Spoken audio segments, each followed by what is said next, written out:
What's up, everybody? It's me, Crosspatch. I am here once again at the Pittsburgh Steelers practice facility, and the subject of today's video is how to stop the run, how to shut down your opponent's running game, even on All-Madden difficulty. And in making this video, as I usually do, I made a little outline for myself of the key points I want to talk about. And in doing so, I kind of realized there is a lot that goes into stopping the run in this game. I wish I could tell you there's an easy answer, like just call a certain defense or a certain blitz and it'll shut down the majority of the runs. But, just like in real football, you've got to react to what the offense is doing. You've got to think about what the best play calling is in different situations. And you have to understand the assignments of the guys on your team. And it's super easy to make mistakes. Everybody does. Veteran players, guys who should know better. You're going to get yourself out of position. You're going to make a bad read. You're going to be undisciplined from time to time and not be where you're supposed to be. So, if you're struggling against the run, don't feel too bad about it. It's tough. But I do think the things that we're going to talk in this video are going to help you. And even if you can only execute and remember some of them, I think you'll see a big difference in how you're playing the run in your games. So if you find this video interesting, useful, educational, or valuable, please go ahead and hit the like button. Think about subscribing to the channel. I do Madden content. Try to do 5 times a week. I'd love to have you as part of the community. So before we get started, let's get into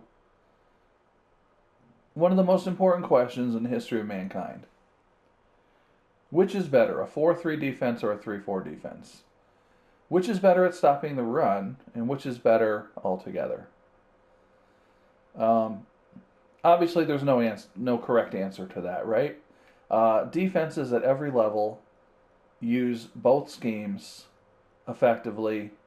It comes down to your philosophy, your strategy, what you think is best. And, that's up to you. And for me, I do think a 3-4 is superior. And that's what I prefer to play. And it's not just because I use the Steelers. If I had a different team, I would transition them into a 3-4. And, excuse me. And I'm going to explain to you why. And by the time I'm done explaining why, if you still don't agree, that's fine. There's nothing wrong with using a 4-3. There's no wrong answer. And you can still apply most of what I'm going to talk about in this video to your defense. So why do I prefer a 3-4? It comes down to personnel and flexibility. So I've got this guy here, David Wiggins, number 95. You've never heard of him. He's a Madden-generated player in my franchise. He is 6'6", 317 pounds, and has 93 strength. Over here, I've got Cameron Hayward, who you probably have heard of.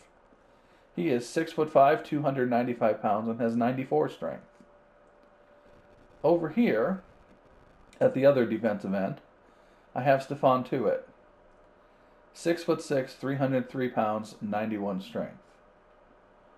On my defensive line, in my 3-4 defense, I've got 3 300-pound brawlers who are going to take on these offensive linemen. And I know you're thinking, well, in a 4-3 defense, you have a 4 lineman, man. 4's got to be better than 3. Except not really. In a 3-4, my defensive tackle is really a nose tackle here. This guy is going to be a big, strong guy. He's going to be the immovable object in the middle of my defense. That's his role. That's very different than a role of a defensive tackle in a 4-3. And it's very different than the technique that they play, which is what we're going to get into in a minute here. On defensive ends, these guys are more similar to a defensive tackle in a 4-3. So I've got 2 of these guys in a 4-3. And the defensive ends in a 4-3 are more similar to this guy. This is TJ Watt. TJ Watt is 6'4", 252 pounds, 82 strength, 85 speed, and he is an edge rusher. And if TJ Watt played in a 4-3 scheme, he'd probably be a defensive end.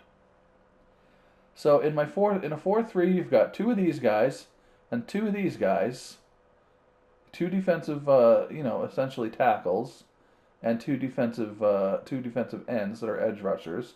In my 4-3, I've got three big dudes in the middle of my line and two edge rushers. I like those odds better than what I get out of a 4-3. I've got two linebackers here. Your linebackers are your tacklers in both schemes. The job of your inside linebackers is to figure out where the play is going and get there first. So that's true in both the 3-4 and a 4-3. And when I look at the assignments my guys have here in my 3-4 defense, these guys are playing what we call two-gap technique. So my defensive tackle, this is a 3-4 odd set, and that's my base defense. If I could only run one defense in the rest of my Madden career, it would be 3-4 odd. And it gives me my defensive tackle lined up against the center. And he's responsible for two gaps, right? He's responsible, and if you know this already, I apologize, but for those who don't, we can label the gaps between the linemen A, B, C, and D, right?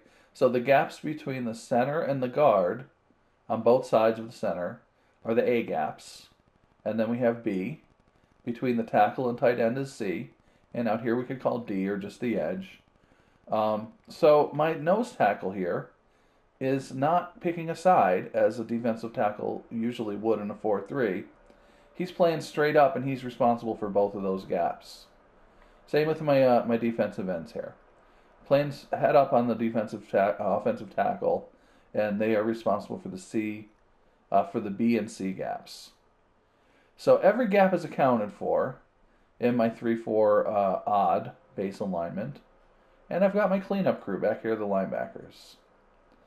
So I like to use the linebackers, and one of the reasons I do is because of stopping the run. I feel like it gives me a better chance to be where I'm supposed to be and shut down the run. I usually use their Bush because he's faster, but either of these guys. And if you prefer to use her a safety, that's fine. Whenever I use her a safety, I end up feeling like a running play is over before I ever get there. So that's why I've always, going back 15 years, I've always used one of the inside linebackers. And so how do I know where a play is going? Because remember, I want to get there first, right? I want to get there to the hole first and either make a tackle or cause chaos so that the running back can't get through the hole. So I could just watch the running back. That's one thing I could do. But a better way is to read this guard, right? So I'm going to read from him, see what he does, what kind of block he throws, and then I'm going to read to the back. Okay? So that guard can do a whole bunch of different things, right? He could block down on the nose tackle. He could block down on the defensive end. He could pull left. He could pull right. He could execute like a reach block. He could, be part of a trap play. All kinds of different things. So that's one of the things you kind of have to do is get used to understanding what these guards can do. And so what does he do on this play? He reaches on the defensive end. That's called a reach block, what he's doing right there.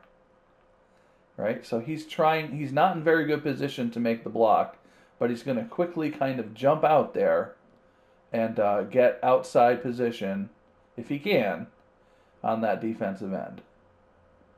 So that tells me that the play is going this way. So I want to flow from inside out, right? And if you've never played organized football, you might not understand this, but for those who have, linebackers do a lot of sideline to sideline, right? So you don't want to run upfield. And even this guy, we'll get to him in a second, but you don't want to just run upfield unless you're sure. Unless you're sure that that's the hole you need to fill. So right now, I don't know where this running back's going, but I know this is going outside. So I'm gonna follow this play from inside out. And I'm going to shut it down before he even gets around the end. And he probably did get a yard there because it's James Conner, and he is a superstar in my franchise. But you know, most backs, this would be, and Bush actually kind of got run over there, but that's okay. It's James Conner. He's a little bit better than most of the backs we'll face. And but you know, we made the tackle. We shut the play down. If I were using this other linebacker here, I'm going to read the guard, my guard on my side.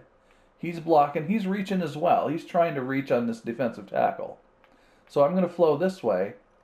But, you know, and it's tempting to like go upfield right now, and he does a little bit. But what he really should have done is kept coming this way. Right? Because what he needs to do is remain in a position to take on the cutback if that guy cuts back. And I guess he sort of did. I mean, these user-controlled or CPU-controlled linebackers, sometimes they do what they're supposed to and sometimes they don't. And it's sort of the same when you're trying to read the offensive guards. Like sometimes the blocks that they're trying to throw, like this looks like a reach block, but sometimes they throw reach blocks that don't look like reach blocks. And you have to kind of just figure out that that's what they're doing.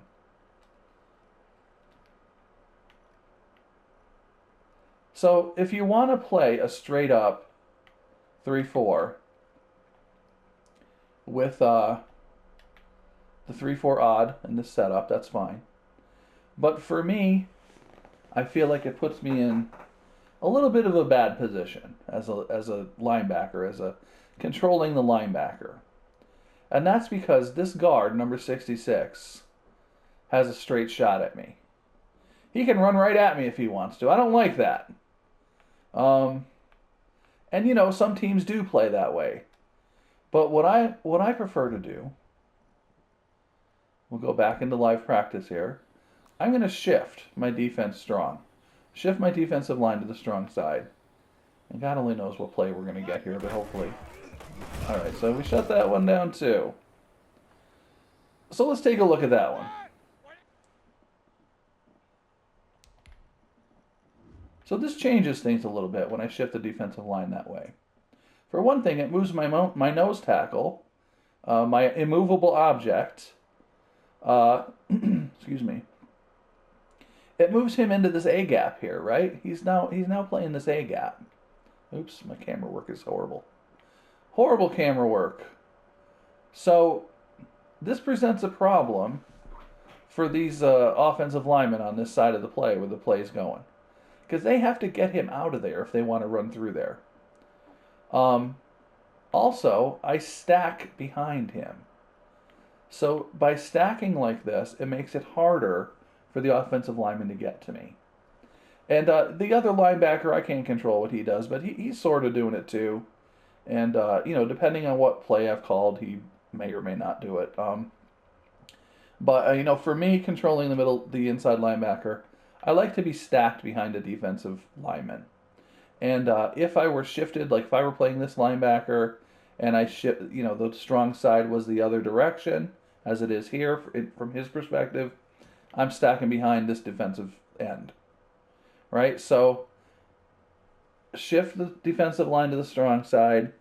If it's shifting my way, I will get behind the defensive nose tackle. If it's shifting away from me, I'll stack behind the defensive end. And so once again, this is a play where we're going to read the guard still.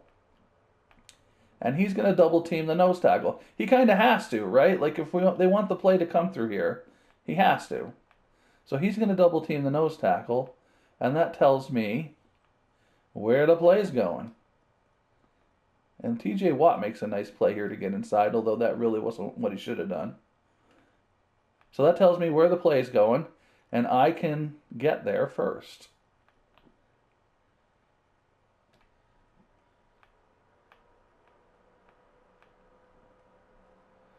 So there's sort of a built-in problem here, though. If we remember our gap responsibilities, I've got my nose tackle here. He's got the A gap, and I've got my defensive end here. He's got the C gap. Well, who has the B gap? Well, guess what? You do. And you need to be really aware when you're playing on the strong side there. And, that's, what we had to do to make that tackle. Now, another problem is on the back side here, you've got a big old gap between the defensive end and the outside linebacker. So what that means is, especially like this, we've got a double team, and Highsmith's playing that smart there. He's staying home. What that means is backs who like to cut back, and a lot of them do in this game, to be honest. Backs who like to cut back can take advantage of this. Or teams who like to run like counters or misdirection plays. So that's something to be aware of. I just played a game in my franchise against the Ravens. And strangely, I had figured out a while back how to handle their running game. But for whatever reason, I decided not to do what I knew I should do. And I was shifting my defense this way against them. And they hit me with a few big runs because they cut back. There's nothing there. If Connor and these guys in this the Madden controlled running backs, they make this decision pretty quick. Like Connor could right here decide to cut back, and that's not only this guy's staying home responsibility, but if you're the linebacker, if you're controlling this linebacker, you need to be aware of that too. So if I do come across a team that's doing that to me and shifting my defense to the strong side is turning out to be not a great idea, what do I want to do? Well, I can pinch my defense like this. Pinch my defensive line. And I got blocked. So what that does is, again, I want to stack behind a player. I'm going to stack behind the defensive end here. Now I've got three guys playing two-gap technique, basically. I've had over my guards and of the opposing guards in center.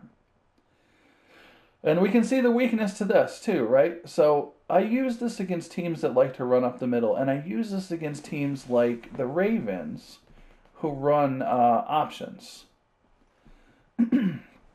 Because what I want to do against them specifically is take away that dive play or that inside run option and force Jackson to make a decision. He can hand it off and send his running back into a melee of gigantic defensive tackles, or he could keep it, and in that case I've got to rely on my linebackers to make a play on him. So that's taking away one of his options by doing that. But that's usually how I play it. Is I start with shifting my defensive line strong in the beginning of the game. See what happens. See how the backs react to that, and how the offense counters that. And sometimes that works, and sometimes I'll need to do this, and I'll need to pinch the defensive line, clog things up in the middle so there's nowhere to go, and then my linebackers have to make the plays in the C gap there if they decide to run in that direction. So those are some of the shifts that I like to do with my defensive line. Now let's talk a little bit about play calling.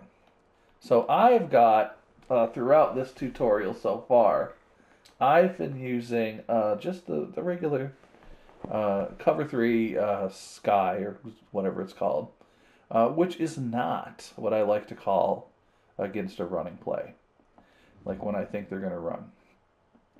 I will call instead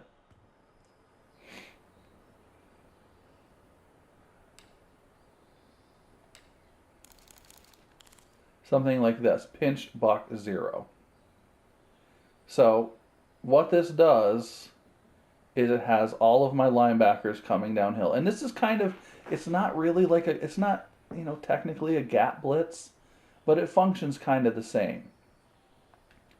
So if I want to call this, then I'm going to have these guys do, excuse me, their random run plays again. And I'm going to shift. I've got a responsibility with this halfback. Excuse me. All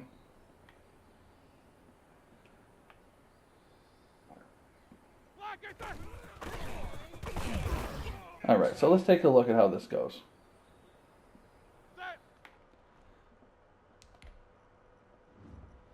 Once again, in this case, I've shifted to the strong side. I'm still reading the guard. I have a man assignment against this running back. So that's something I need to remember.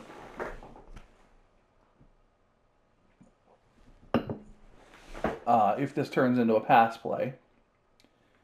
My other linebacker here is blitzing. So he's blitzing this A gap. And, I wish he wouldn't show his blitz so clearly, but, that's what they do. If I was using this other guy, I would back him off. Because I don't want to show my blitz like that. I don't want these linemen. I don't know how the AI works in the game, but, in real life, you wouldn't want to show this. You wouldn't want to give time for the opposing offensive lineman to figure out about a blocking scheme. So I would want him back here. But, he's not going to be back there. Whatever. He can do what he wants. But he's getting upfield, and he's taken on a center and occupying a block. And I've got a tight end coming out trying to block me. But, I beat him to the hole here. Once again, was guard. How did I know this play was going here? Because this guard, 66, reached on the defensive tackle. See how he reached?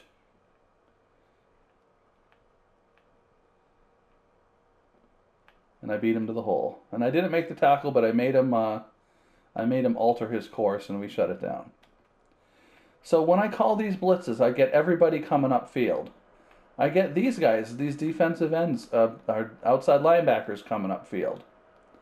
And that eliminates a lot of the outside runs that, you sometimes get hit with. TJ Watt is coming upfield.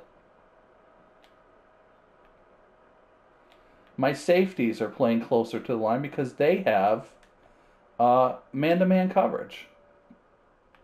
So they're coming upfield at the snap immediately for run support. So there's a few different plays that I like to call.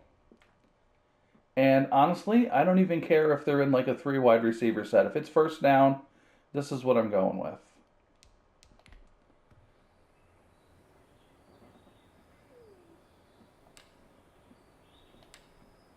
I've got pinch buck 0. I've got pinch Mike 0. Either of those are fine. If I call pinch Mike 0,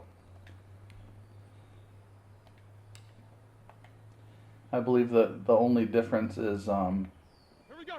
Black 80. Who's assigned to blitz. So I'm assigned to blitz right now. I'm still, honestly, when I'm assigned to blitz, I'm still going to I'm still going to play it like a run. I'm not gonna make my first step upfield unless I know where the play is going.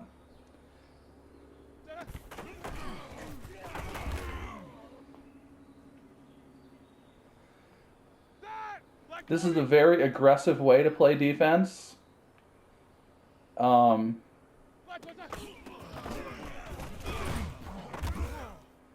It does put you in a little bit of danger as far as having everybody matched up man-to-man, in your secondary. But this is super effective at stopping the run. Call those even blitzes. Now, compare that, like here's something I don't do.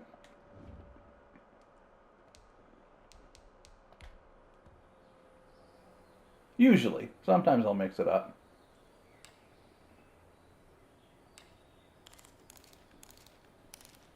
Edge blitz 1, I wouldn't call that. Why?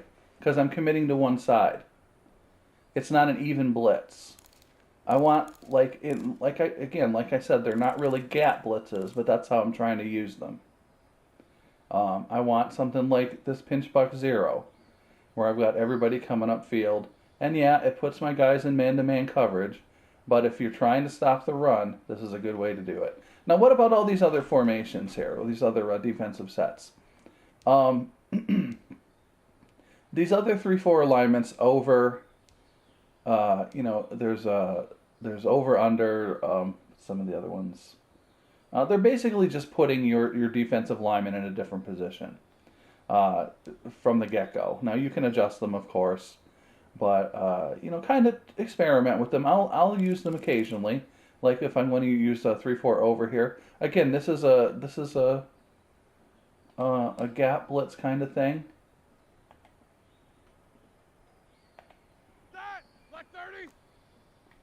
Shift my guys strong.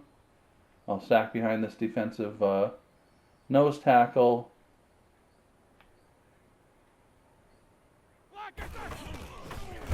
And that's a good example of why I call this. Let's look at this one. So I'm not controlling this guy. This is Vince Williams. He's not my user guy. But he's blitzing. He's blitzing this gap between number 53 and number 77, and he's coming. So at the snap of the ball, here he comes, and he causes disruption, and he makes the tackle actually. So that's why I call these blitzes. They are very effective at stopping the run. I'll call them on first down, and I'll call them on other situations where I know the offense is going to be running. And I use I'll show you one more thing here. I use the Bears defensive playbook. So I also have this set up, 3-4 Predator. So we'll take a look at that just real quick. And again, I'm going to call that one of those even blitzes here. I'm calling like pinch buck 0 here. And we'll do random run. And I'll just use this in it's a base alignment here just to show you what it looks like.